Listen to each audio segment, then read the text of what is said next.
Okay folks, so this video has a look at the 7 underlying principles of software testing.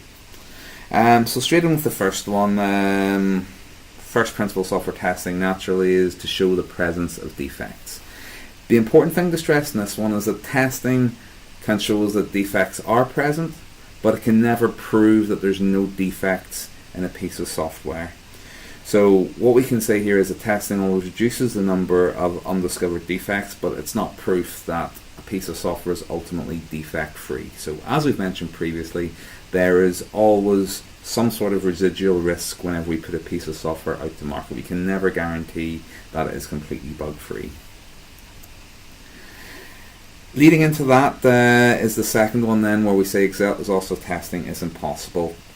Even with all the resources and time in the world, it is impossible to actually test every possible combination of input, precondition in the world. It's just physically not possible.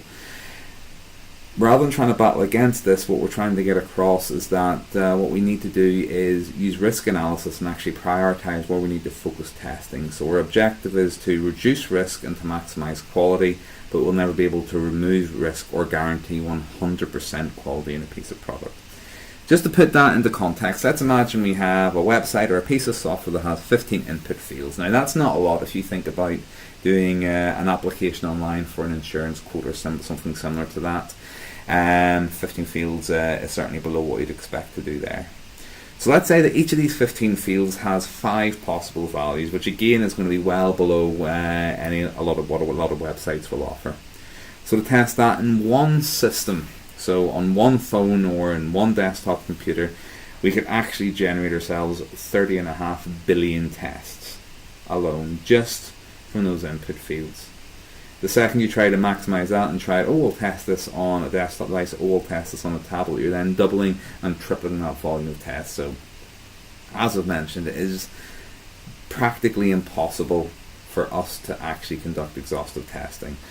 The correct way and most effective way, especially in terms of cost-benefit analysis, is for us to use that risk analysis technique and figure out where we need to actually focus our testing. Third concept then is early testing. So we've mentioned previously that the later we find defects and problems in our software, the more expensive it is going to be to correct it. So if we can identify problems in the requirements and design aspects of development before we actually start coding, that's going to be a lot cheaper to fix than after a piece of software has been delivered, it's in operational use and we have to try and do fixes. So early testing is vital. It should be focused on defined objectives, and that will allow us to detect defects earlier, quicker, and correct them effectively.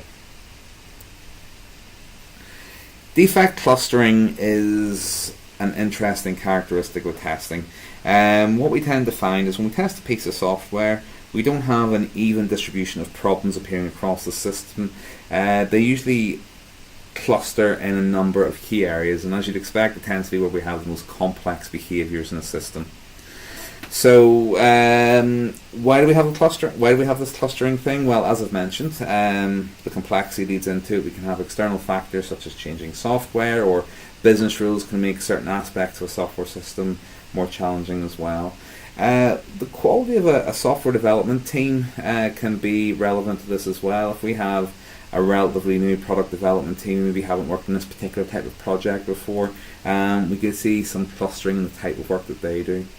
In terms of testing, our job is to have a look at all of these factors, use them in our risk analysis to figure out where we should focus our testing. So whenever we're testing, we'll typically not use an equal distribution of effort. We will focus most of our testing resources in a finite number of areas in the actual system. The pesticide paradox effectively means we need to keep changing our tests if we want to keep finding defects. So if we run the same types of tests over and over and over again, they will eventually become fixed. But as we change the software, as the software develops down the line, it'll create new defects, new bugs that our old tests will not be able to detect. So in a nutshell, keep coming with different test cases, keep looking for new test conditions, look for new test procedures to keep things fresh, and that way you're going to maximize the amount of defects that you'll find. Testing is context dependent, so this is particularly important when looking at risk. We have a free app that we download off an app store, and we have something going wrong there. The impact in the real world is going to be comparatively minimum, especially when you compare to, let's say, testing autopilot software on a flight. Obviously, a safety critical system like that will experience much more rigorous testing than the likes of the little free apps we download off the App Store. So always take the context of what you're testing into consideration whenever you're planning those tests. And finally, the absence of errors fallacy, which links back to a key point I've brought up in most of these videos so far. And it simply means that if we build a product correct to its requirement specification, it does not necessarily mean that that product is going to address the underlying business need. If a product doesn't meet the customer's needs and expectations, then effectively it's not worth testing because it's never going to be accepted by the end user. Folks, that is the 7 principles of software testing. It's very much a definition driven subject, so have a look through those slides, try and get